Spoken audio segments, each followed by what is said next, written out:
Good evening, ladies and gentlemen. Welcome. I'm delighted you're here.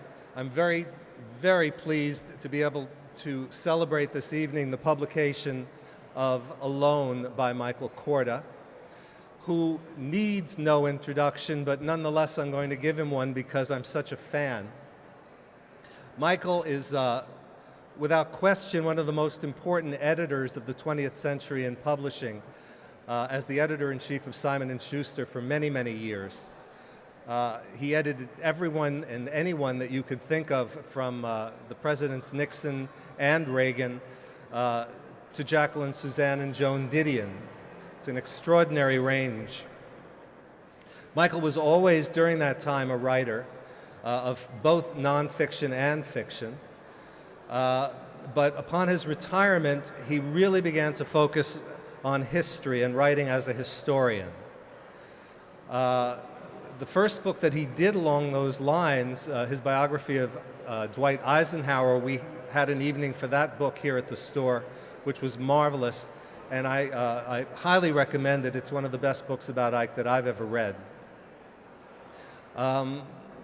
We are now turning, however, to a subject that is very dear to all of our hearts, and that is the subject of Winston Churchill within the context of Dunkirk. Now, Michael Korda's family had an extraordinary connection to Winston Churchill, which I will allow Michael to tell you about. But let me just say that Michael grew up in London and was a young boy during Dunkirk, which leads to the invigorating thread that runs through this book that makes it more than history, but makes it personal history, and as such, quite thrilling. I'm very pleased to introduce this evening Michael Korda.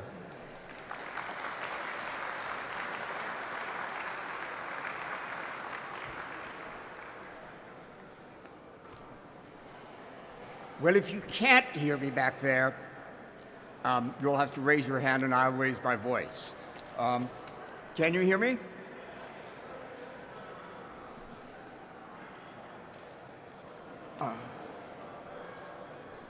Given the subject of Alone, why Dunkirk, I'm sure you are wondering, as I do. I saw Christopher Nolan's stunning film Dunkirk at 3 in the afternoon on a weekday in Red Hook, New York, a small town between Pleasant Valley and Rhinebeck, expecting the theater to be empty. Instead, it was packed. In fact, I was lucky to have arrived earlier than I had intended. By the time the picture started, every seat was taken, right down to the first row. There was not a sound from the audience during the picture, no popcorn crackling, no coughing, nobody got up to go to the bathroom. The audience was totally absorbed. When it ended, to my astonishment, the whole audience rose to their feet to applaud, many with tears streaming down their face, over a British military calamity in 1940. In Red Hook, I said to myself, why? And a small part of me asked silently, where the hell were you when we needed you in May 1940? But that was unfair.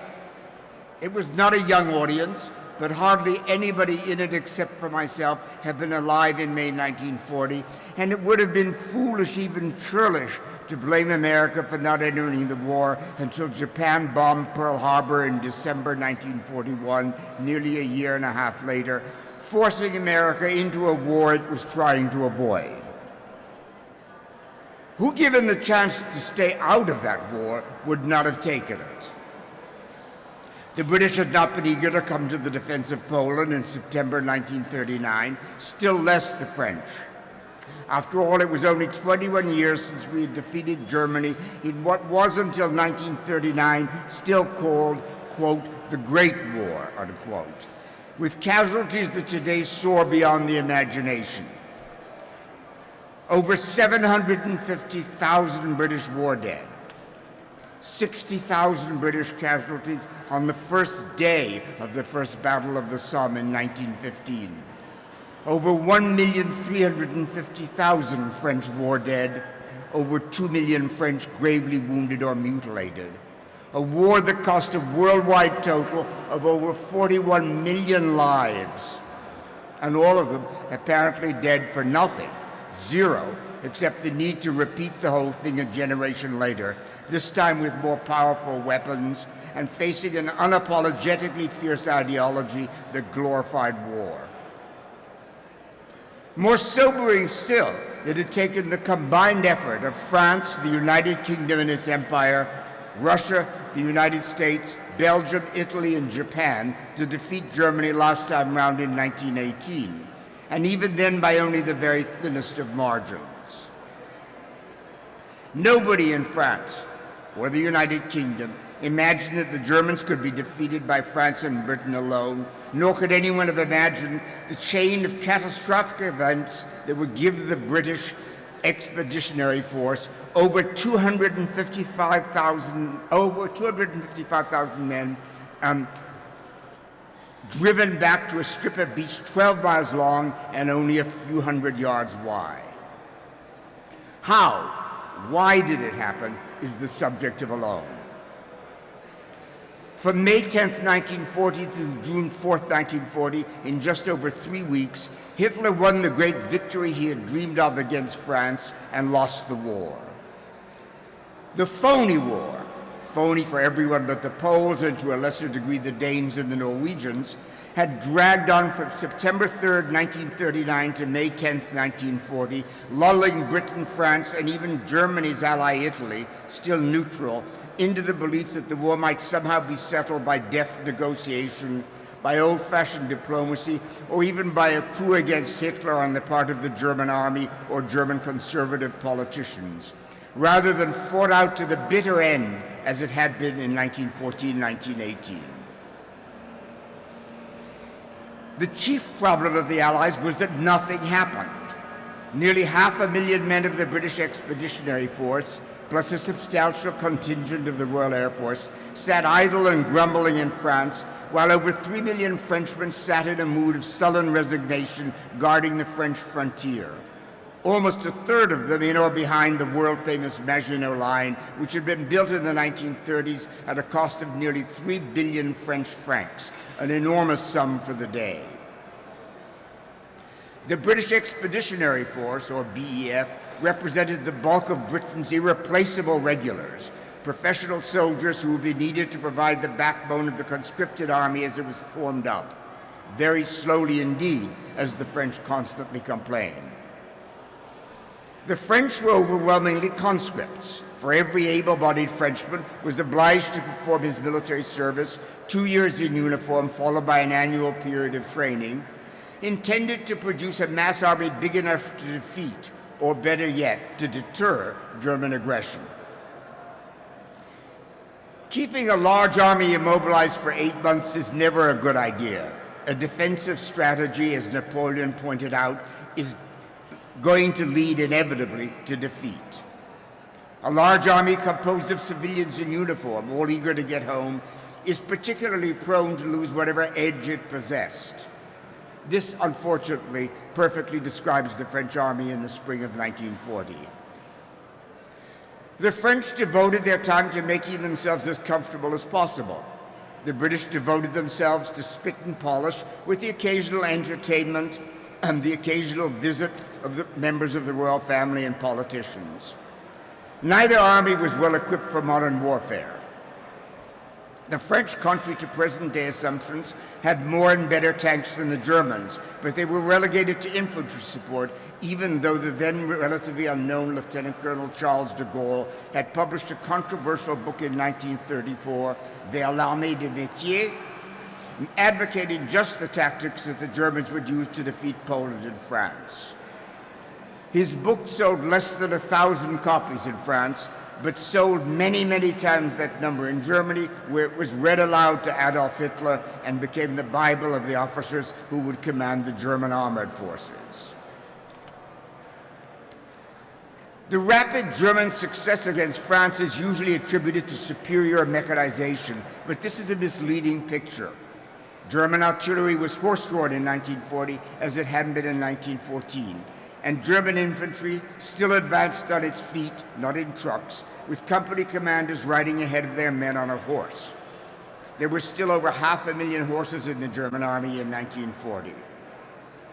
What the Germans had, however, was a bold strategy for using their tanks, together with the ubiquitous Stuka dive bombers, and for the use of radios to coordinate combined air, armor, and infantry attacks.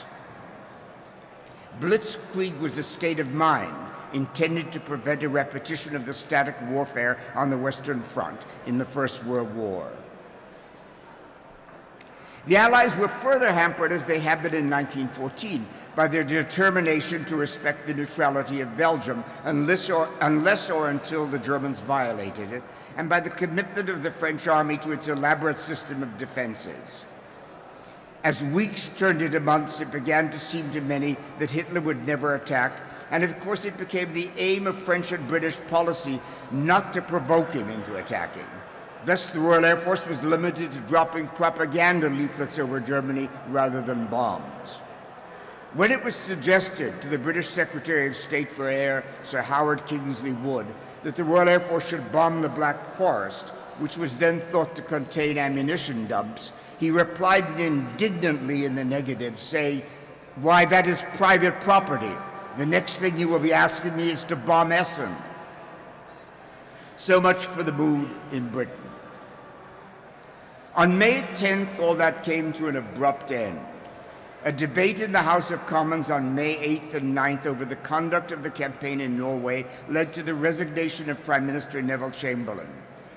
In circumstances of extraordinary drama and tension, and to the even more remarkable political intrigue that brought Winston Churchill to power as Prime Minister instead of Lord Halifax, whom Chamberlain, most of the Conservative Party, and the King would have preferred to the rogue elephant, as Churchill's new private secretary called him. Churchill's long career had been marked by tremendous ups and downs.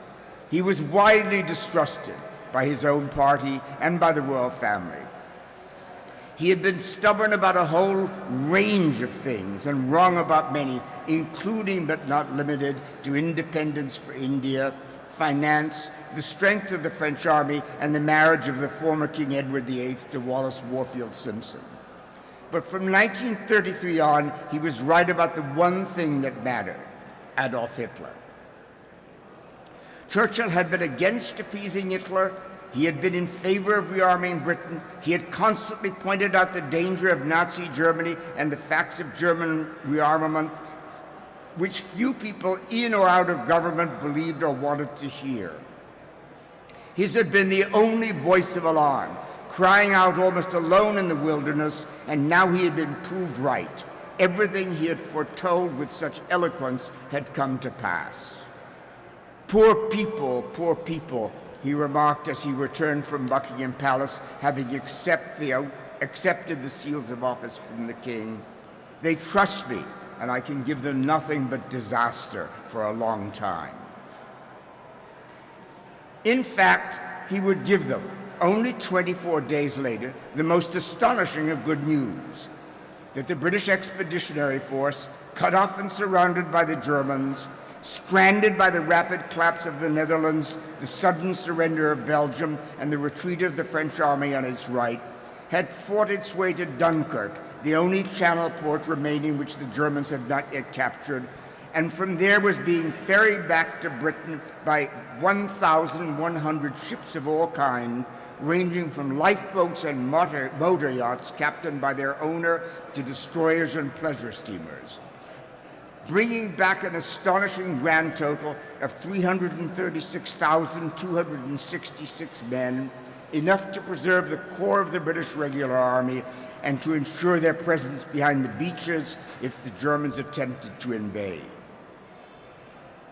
Wars are not won by evacuations, Churchill warned the British people, but in fact this one was. Hitler, with the British army within his grasp, had delayed the final attack on Dunkirk by 2 days and allowed the enemy to escape. It was his first and biggest mistake of the war. snatching defeat from the jaws of victory, in Abraham Lincoln's famous words about General McClellan's failure to pursue Lee's army after Antietam. In the same speech, as the British soldiers evacuated from Dunkirk were being returned to their regiments to be reclothed and rearmed, Churchill added the words which would define the moment for all time. Even though large tracts of Europe and many old and famous states have fallen into the grip of the Gestapo and all the odious apparatus of Nazi rule, we shall not flag nor fail. We shall go on to the end. We shall fight in France. We shall fight on the seas and oceans. We shall fight with growing confidence and growing strength in the air. We shall defend our island, whatever the cost may be. We shall fight on the beaches. We shall fight on the landing grounds. We shall fight in the fields and in the streets. We shall fight in the hills. We shall never surrender. And even which I do not believe for a moment this island or a large part of it was subjugated and starving, then our empire beyond the seas, armed and guarded by the British fleet, would carry on the struggle until in God's good time, the new world with all its power and might steps forth to the rescue and the liberation of the old. The French had merely given a weary shrug to the news of the successful evacuation of the British Expeditionary Force.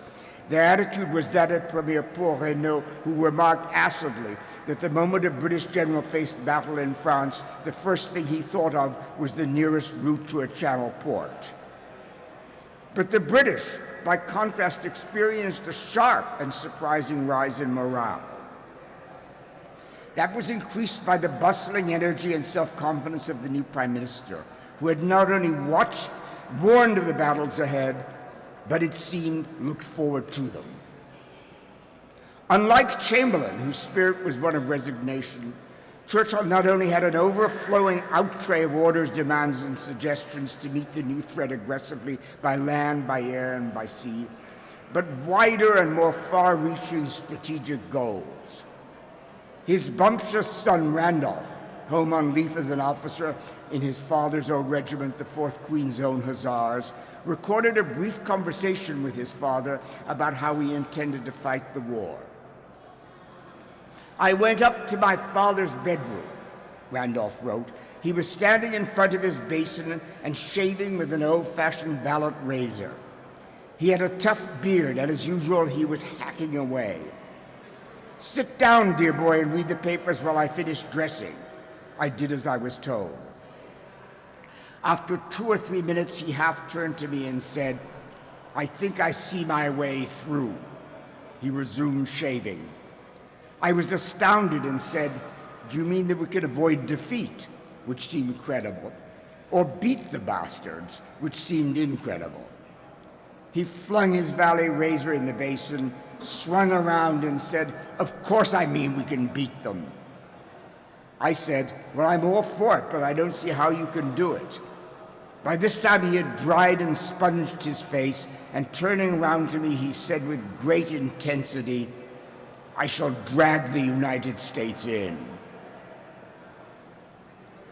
That eventuality was a year and a half away and would mean an ever more remote possibility until the Japanese bombed Pearl Harbor and brought almost the one thing that could ensure an Allied victory.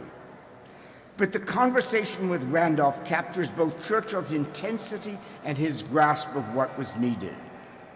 The British would have to hang on somehow, mercilessly bombed, their army unable to defeat the Germans in North Africa or to intervene in Greece, depending on grit, the Air Force and the Royal Navy, until such time as history, aided by careful diplomacy and by Churchill's deft handling of President Roosevelt, finally brought the United States into the war. From September 1939 to December 7th, 1941, it was Churchill who courted Roosevelt.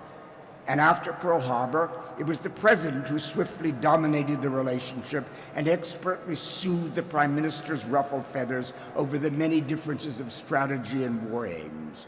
This despite Churchill's famous comment after Pearl Harbor that until then he had wooed the United States. But now that she is in the harem, we will talk to her quite differently. Churchill's persona is very much at the center of this book, and there is much we can learn from it. He said famously, "It is better to draw, draw, draw than to war, war, war." His wise advice to pursue negotiations and diplomacy so long as there is still hope still remains true.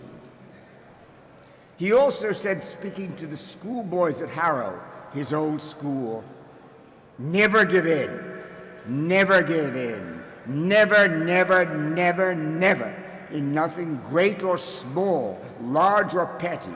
Never give in except to convictions of honor and good sense. Never yield to force." In the balance between these two wise statesmen lies the whole art of statesmanship and of character, of governing, which saved Britain in 1940 when she was alone, and which still ought to mark our leadership at home and abroad today.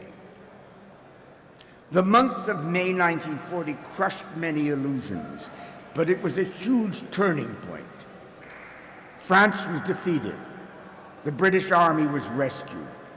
Winston Churchill assumed power, exerting his full authority and his gigantic personality over the British war effort, and making it clear, as he put it in the House of Commons on June 18, 1940, that Hitler would have to break us in this island or lose the war. A fact which was not lost on Hitler or on FDR, and which gave the British, now that they were alone, a curious and surreal kind of confidence, best expressed by King George VI when he wrote to his mother, Queen Mary, "I am really rather relieved now that we have no allies to pamper or make nice to. We shall be better off alone." Those who search the roots of Brexit will find it in the King's letter to his mother and in the British spirit of 1940, because in the final analysis, the British have always been more content to retreat behind the white cliffs of Dover and be themselves, and than to be involved in continental exertions and problems. Alone explores all those things. It explores how we got to the point where we were in 1940. It explains how we got out of that terrible, terrible defeat and calamity, and from the shores of Dunkirk back home to Dover and Deal. It explores my own family's, I was about to say odyssey, but that is too elaborate word for it, my own family's position during that period of time, and the whole substance of what England was like in the first year and a half of the Second World War. It is a portrait of a country that genuinely came to believe in May of 1940 that it could not be defeated by an evidently much superior force, and was not. And I hope that in reading it, you will not only have a sense of the events that led to Dunkirk, but also of the events that have formed modern England and that decided the history of the previous century, and so far, the history of this one. Thank you.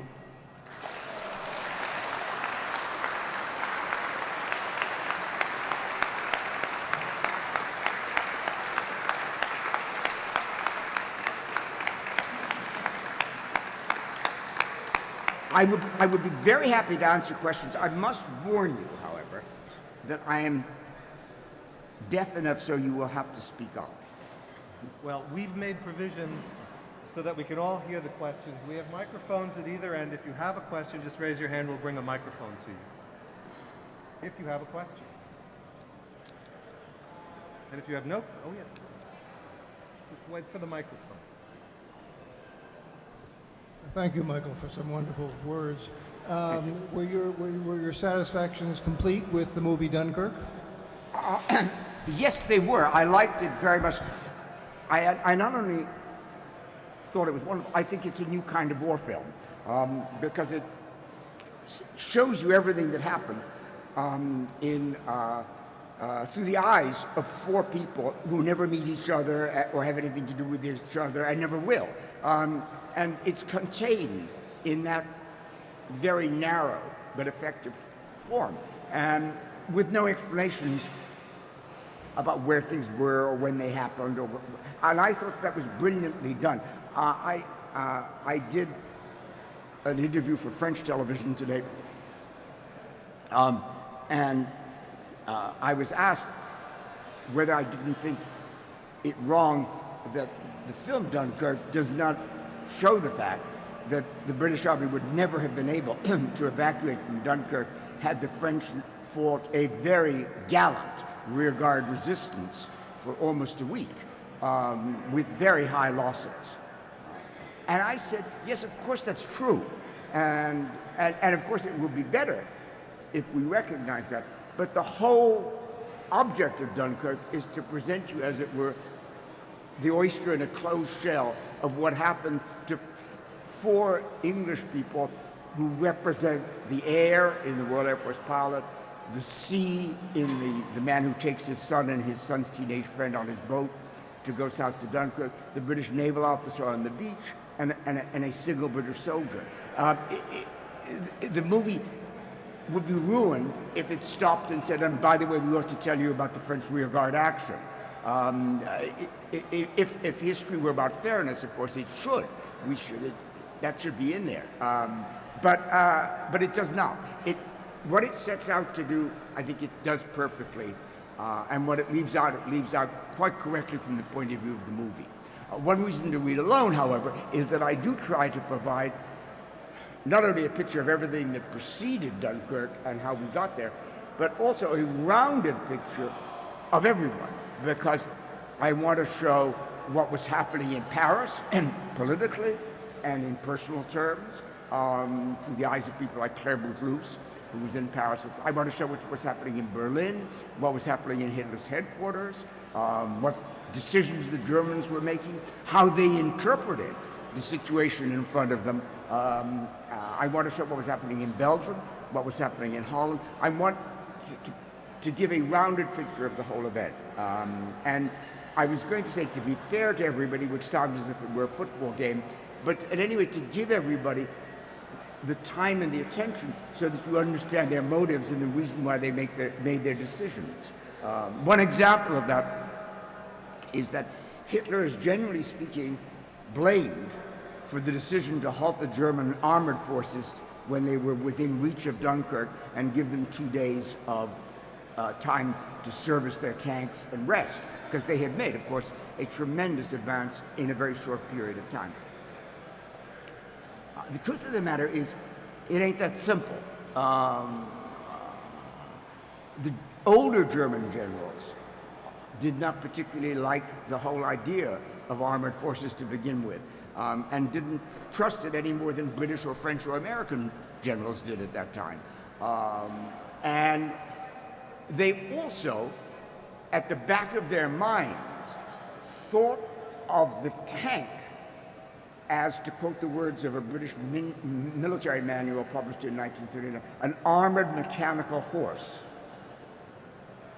So if there was one thing engraved in their minds, if horses make a fast, substantial advance, they must stop, they must be reshod, they must be rested and watered, cleaned, and then allowed to move forward again. If you don't do that, the horses die. And unfortunately, none of this is true about a tank. A tank is somewhere between a motor car and a refrigerator, which is to say that every night the German tankers were taught to get out of their tank, service it, repair what needed to be repaired, grease what needed to be greased, before they'd even fed themselves. So the German tanks could in fact keep going for a very long period of time without any rest. And the German tank commanders were infuriated because at one point General von Thoma, commanding one of the German panzer divisions, was actually in sight of the Dunkirk beach from the turret of his tank, but was under strict orders not to move forward. Had the Germans moved their divisions forward in the third week of May 1940, they could have slaughtered most of the British forces on the beach, and would have. Now, after the war, those senior German generals who survived universally blamed Hitler for the mistake and said that it was all the Führer's fault. That turns out not to be true either. He was receiving advice from senior generals whom he respected.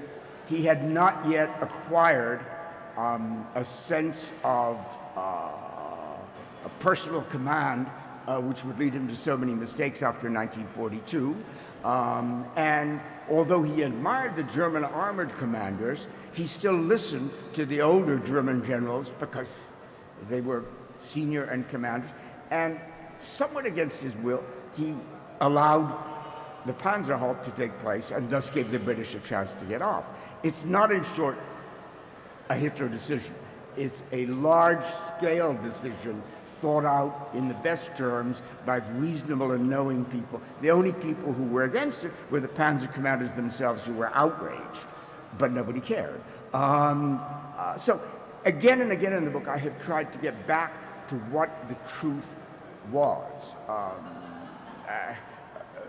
The film Dunkirk, for example, one of the things that's very good about it, but also difficult to understand, is the difference between getting on the beaches and getting on what was called the Eastern Mole, which was the long jetty that went 1.5 miles out to sea to the east of Dunkirk harbor. Most of the troops who were gotten off the jetty, which is incredible because the jetty was not any wider than this podium and was wood. And in places, because the Germans kept on bombing and shelling it, it got broken. So you were teetering on a wooden plank like this in order to get out far enough to get to one of the ships, because Dunkirk harbor was almost blocked by the number of sunken ships in it, and at low tide was very dangerous for larger ships and destroyers. So, nevertheless, the bulk of men who escaped on the Mole, but it's a completely different experience from that of the men who were on the beach, because the problem of the men who were on the beach was how to get to the bigger boats offshore. And that could only be solved by bringing in boats as small as 14 foot 4 inches. The smallest boat used at Dunkirk is called the Tamzine, as an outboard motor-powered sailboat, 14 foot 4 inches long, which was taking off 25 men at a time, because you could push it up to the beach, they could get in. If you could get men on the beach to push it back out again, then you could row it or use the outboard motor to get deeper out to sea to the larger ships. So two people who were at Dunkirk and evacuated on the same day at the same time would have had a totally different experience. I mean, both potentially terrifying, of course, but completely different. So people coming back from the beach had a very different experience to report on than the people who were getting off from the Mole. In every case, I've tried to go back and pick up what people actually wrote, said, put in their diaries, and put in their letters at the time. I think that the thing that made it possible, most possible, to do this book was the number of people who kept, quite against Army rules and regulations, by the way, a diary, and some of them are of enormous merit, enormous interest, and wonderfully written. Sir.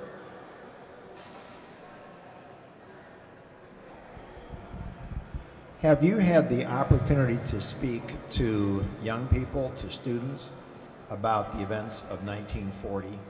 And if so, what lessons do you want them to take away? Looking at the audience, no, I have not. I spoke in Washington to a very large, and I have to say very enthusiastic crowd last week, but I have to say that it was of a certain age. I don't think there were any of what I would describe as young, and younger than myself, possibly, but young, no. I have not yet had that experience, and I don't know when or how that will play out. I am going to speak about it at Bard, and that will be an opportunity to put to the test what young people think about Dunkirk, if they've ever heard of it.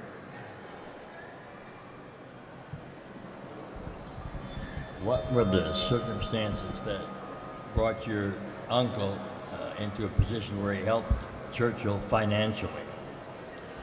Well, the major circumstance, apart from the fact that the Churchill ship had to be kept afloat during the 1930s because Churchill's lifestyle, which was always generously conceived,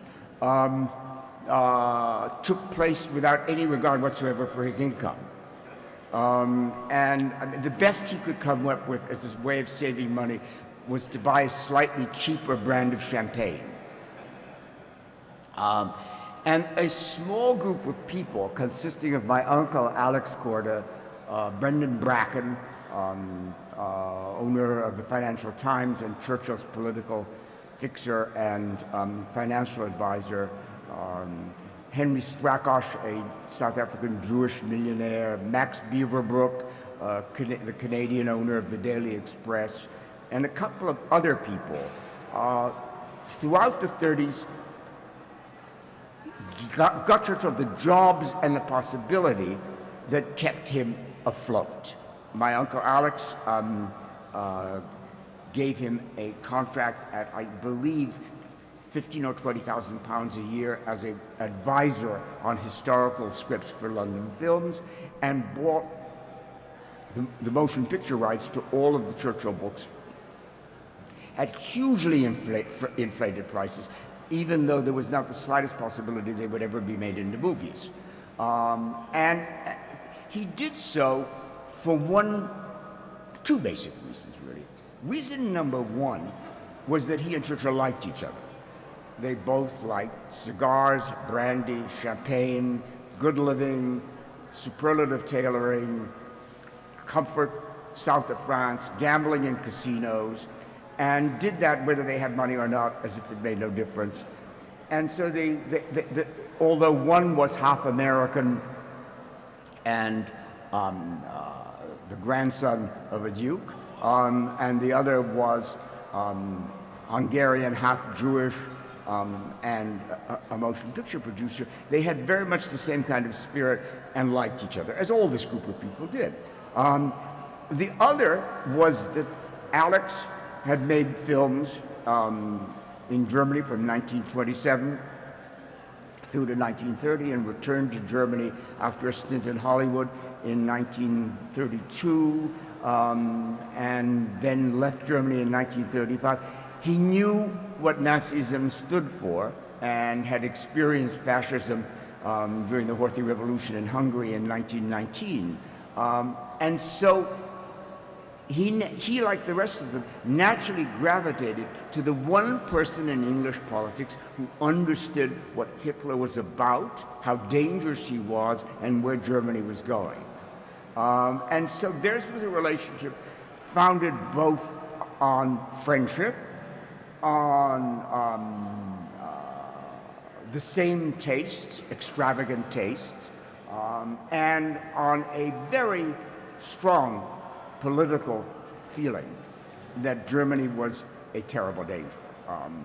And every one of these people, by the way, who supported Hitler ended up on what was called the Gestapo Black Book for Hitler, for England, which was a black book about the size of a pocket Guide Michelin, with everybody in England, or Britain rather, who would have to be arrested and shot when England was captured. And all of these people, my uncle Alex, Brendan Bracken, Max Beaverbrook, Henry Strakosch, and so forth, were all on this, along with Churchill himself, were all on the list of people who were to be shot. They would all have regarded that as something to be proud of. But we're grateful, of course, that it didn't happen. So, wondering if you could comment a bit about how Churchill escaped blame for Norway. and then if the escape of the BEF, how that impacted his consolidation of power after he got into the prime minister. So his relationship with Chamberlain and how that impacted in the government? Well, first of all, Churchill accepted the blame for Norway. But the blame for Norway wasn't directed at Churchill's part of it, although perhaps it should, some part of it should have been. Because as the English or British equivalent of Secretary of the Navy, he was First Lord of the Admiralty, the naval part of it went superbly well. The Navy sank, I think 2 German cruisers and damaged 2 more, and sank almost 30 German destroyers, thus ensuring that the German fleet would not ever be strong enough to invade England in 1940. And there was not any criticism of the Navy from anybody. The political planning, the decision to fight in Norway, the fact that it was delayed to the point where the Germans arrived there first, and that they arrived there with better equipment, and they also had in motion a plan for the political takeover of Norway by Norwegian extremist right-wing groups, all scuttled Norway within 2 weeks. Churchill spoke in defense of the government, but escaped most of the blame. Not because he attempted to, but because people simply did not hold the Navy responsible for what had happened. His relationship with Chamberlain was always a rather tangled one. There is an impression that Chamberlain was a spineless person and that the tightly furled umbrella is the symbol of weakness. That is not the case. Churchill was a ruthless, extremely intelligent, and powerful political figure. He had the full support of his own party, a majority of 200 in the House of Commons, and the full support of the royal family, and in general of the country. Chamberlain's problem was not weakness, it was vanity, arrogance, and an absolute refusal to listen to other people's advice. Let me remind you of certain American presidents, some of them who have never been seen carrying an umbrella. But those are, of course, fatal flaws in a political figure. He could not and would not take advice or bend. And when the storm broke over him, he was swept out of office, replaced by Churchill. And curiously, the moment Churchill had replaced Chamberlain, Churchill had not been the first choice for prime minister. Both Chamberlain and the royal family and the Conservative Party had anticipated that Lord Halifax would be the prime minister. But Halifax, during a meeting at number 10 Down Street, gave his opinion that it would be difficult to lead the country in war from the House of Lords, which is true enough. It wasn't until the day after the king had named Churchill that it occurred to the king that Halifax's peerage could be put in abeyance for the duration of the war. But by that time it was too late, because Churchill had already been named prime minister. His relations with Chamberlain then became very friendly and caring and kindly. And, and during the Battle of Britain, he constantly called Chamberlain, who was dying of stomach cancer at home, to give him the results of the day's fighting. He would phone up himself and say, 60 Germans shot down for only 20 of ours. And on the hottest, biggest day of the Battle of Britain, I can't remember what the numbers were, but they were very large. And Chamberlain's secretary, John Colville, gave the numbers to Chamberlain, who was at home dying, and turned to Churchill and said, Mr. Chamberlain sounded very pleased at the news. And Churchill said, so he damn well better be. but in general, he took it almost, I was going to say avuncular, because he was somewhat younger than Churchill, but he took an almost filial approach to to Chamberlain, once he was himself prime minister. He was very caring of the old man as he died. And Chamberlain grew to respect Churchill, thus proving that one of the advantages of British politics and of American politics over continental politics, certainly in Germany, is that it's possible to disagree and yet maintain respect for the other person. That has always been a characteristic of British politics, and I hope always will be. Sir. In the last volume of Manchester's trilogy, the author states that Churchill did not, in fact, think that the Germans would invade England, and that Churchill played on this to unite the country and also to stir some fear in the United States that they would increase aid as well. I haven't read your book yet, but what is your premise? And if that's not true, how realistic did Churchill feel there was a chance of a successful invasion? Well, I think Manchester's reaching somewhat, but the truth of the matter is, yes, is the answer. I don't think from the end of May 1940 on, once we had gotten the bulk of British troops off the Dunkirk beaches and out of Dunkirk harbor, that Churchill took altogether seriously the prospect of a German invasion any more than Hitler did.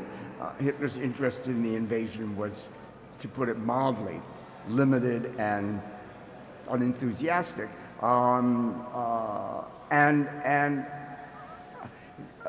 As a stick with which to belabor the British public, I'm not sure how effective that was, or if that was really in his thoughts, because the truth of the matter is that I don't seem to remember that anybody really was terrified about the Germans landing. Germans bombing was a different matter, but the Germans landing in large numbers was not the same thing. As a stick with which to terrify FDR, yes. Churchill's chief stick with which to bring FDR's attention in his direction was the possibility of Britain being invaded and that his government being replaced by a government that would make a peace with the Germans and hand over the British fleet. That was something that FDR took seriously and was concerned about. But I have to say that during that period in the 1940s, the amount of aid that was received from the United States was very, very small until Lend-Lease happened and the gates opened up. We really didn't get much from across the Atlantic, except stuff that we were buying, like oil and wheat, and which was being shipped over. So Churchill played his hand well in dealing with Roosevelt, and understood exactly the thing that Roosevelt would pay most attention to was the possibility at any point of the British fleet being surrendered to the Germans. We have time for one last question. I know from reading your other wonderful books that when you were a student in Switzerland, Field Marshal Montgomery would come and address the British boys. I was wondering, did he ever have any insights on the battle strategy at the beginning of World War II, or mention Dunkirk, or was he strictly lecturing you guys on how to live life? He didn't actually address this because there weren't that many of us. He had tea with us. Very few people in England in the 1950s could afford to send a child to La Rose and pay in Swiss francs or dollars. But of the perhaps 10 of us who were there, yes, he did come and have tea with us. He certainly never talked about Dunkirk, nor would any of us have said, and by the way, Your Lordship, could you possibly tell us about Dunkirk. I know what he thought about Dunkirk because he wrote about it, and his feeling then and always later was that, above all, that British armor, such as it was, should never be used in what he called penny packets, and that the secret of the German success had been to use the armor in one single powerful thrust.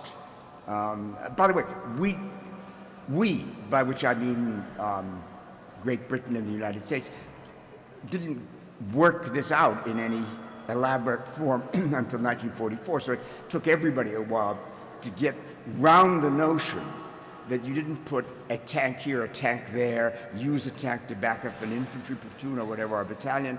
You had to put the tanks together for a powerful thrust. In the immortal words of General Guderian, the architect of the German panzer divisions, a man does not strike with his fingers, he strikes with a clenched fist. And that Montgomery understood, despite many other failings, though not as many as American historians like to lay on him.